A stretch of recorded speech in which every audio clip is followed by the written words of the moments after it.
Yes, you have gone hook, line, and sinker supplying commodities to a price-insensitive Chinese market. And yes, as China breaks down, you're going to feel that. That's unavoidable. But you have far better relations with the nations of Southeast Asia, which collectively are going to pick up a lot of the pieces that the Chinese are going to drop as their industry collapses. They're not as price insensitive. It'll be slower growth, but it'll be more sustainable and more healthy moving forward. That is also a good story.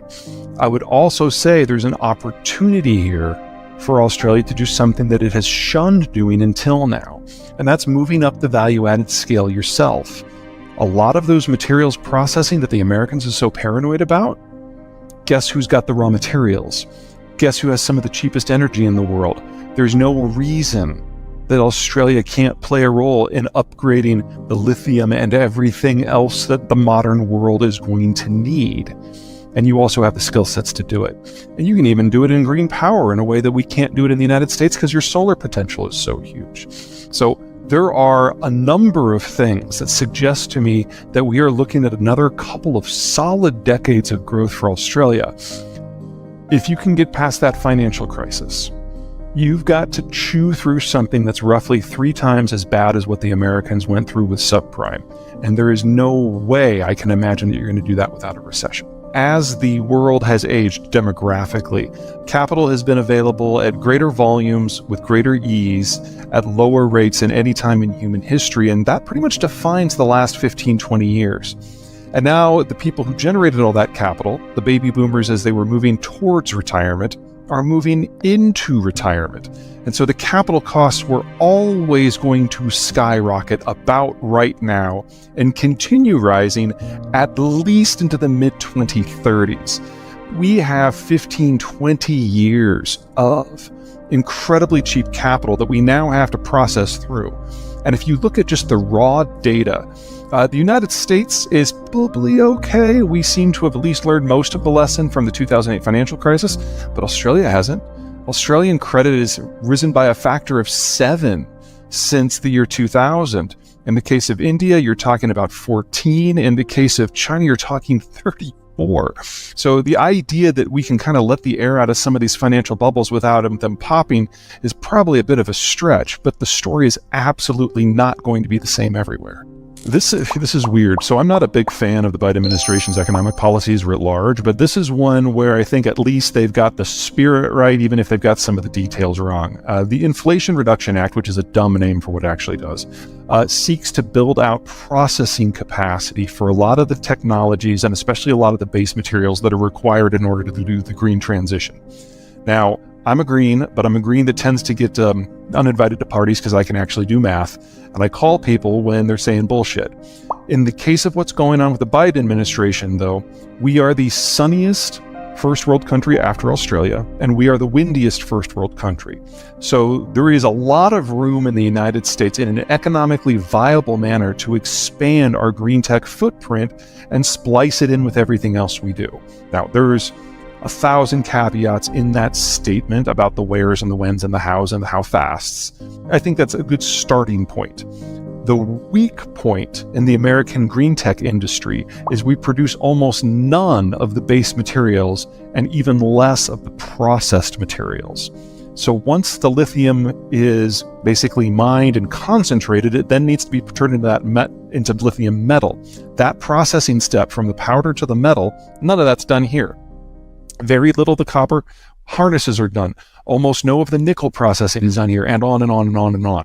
And if I'm right about China, we're going to lose the location that does most of the processing. And guess what the country is in the world that does the second most processing? Russia. So the idea that there's a few $100 billion floating around in the American system to chase after industry to do this at scale in North America, I think is a grand idea. Once you get out of the weeds, you will find things you don't like. But overall, remember, this is the first industrial policy the United States has had since the 1940s. The advantage we have on the American president right now is that he was a full grown-ass man in the 1940s. He remembers how that went. He's the only person alive right now who does. And so it makes sense that he's the first person to come up with an industrial policy since then. Well, let me give you four. The first one, and by far the most significant, is the demographic collapse. As countries industrialize, they move into the cities and birth rate drops. And the same time that happened in China, starting in the late 1970s, the Chinese also instituted the one-child policy. So you had economic trends crashing the birth rate at the same time as the government forced it down even further.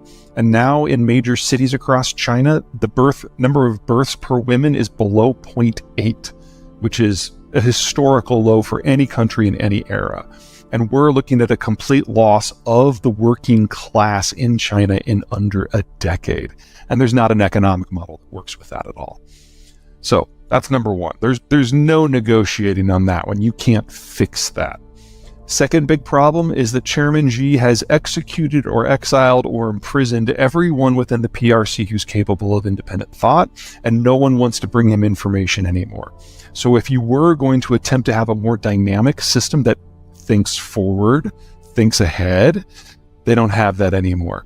They may have had it at one point, we can debate that, but it's gone now. And you basically have one guy making policy in a box and everyone afraid to tell him anything because they don't want to be the next messenger that's shot. That's not a great thing to do when your country is facing critical problems. Number three, the financial sector. When the United States got into trouble in 2008 with subprime, we had doubled total private credit in 8 years. That was too much too fast. China has increased their credit by a factor of 34 in 20 years. There is no country in history that has gone up this far, this fast, ever, and survived doing 1/3 of that volume. So you want to talk about a financial crisis, it will be centered in the People's Republic, and the economic sector that is most exposed in China is agriculture. So not only do you have an industrial bust to go with the financial bust, you might even have famine. And that brings us to the fourth thing. China imports 3/4 of their energy. 3/4 of that comes from the Persian Gulf or further beyond. And they import over 3/4 of the inputs that are required for them to grow their own food. They are the country most dependent upon international trade simply to exist. And whether it's the Ukraine war or spat in the Persian Gulf, or the Americans going on the warpath, or simply internal political incompetence, which is now rising every day, this doesn't work, not in a non-globalized system. So China is going to flame out just as impressively as it flamed on. And we're all going to remember it for a good long time. Oh my God, I wish I had a good one for you. What I can tell you is that most Russian crude, about 70%, is produced in the permafrost. And because the Russian demographic is terminal, and because the Russian educational system collapsed 30 years ago, there's only a very small cadre of skilled workers that are actually trained up to do the work in the permafrost. And they're on average in their late 50s now. So there's not a lot of them. They're literally dying out. And without Western tech and above all else, Western workers, the ability of the Russians to keep this stuff flowing is very much called into question. And that's before you consider war, sanctions, or boycotts, all of which are having their own impact. So we need to plan for a not too distant future when Russian crude exports just aren't there. Now, in that scenario, especially if it happens suddenly, we're going to have a significant price shock around the world. And then you have to look to Washington. Because in Washington, the American president has the authority to end oil exports with the stroke of a pen. It doesn't have to go to Congress. That authority was already granted back in 2015. And since Biden is the most economically populist president we've ever had, there is no way he is going to expose the American consumer, the American voter, to high and volatile global prices if he doesn't have to. So the question just isn't when will the Russian stuff go offline? It's how much American stuff goes on offline with it. And if the world loses American and Russian crude at the same time, you're probably looking at crude prices never dropping below 150 again. And you're probably looking at a captured price in North America where they never rise above 70 again. Probably. There's a lot of ifs and statements leads to that prediction.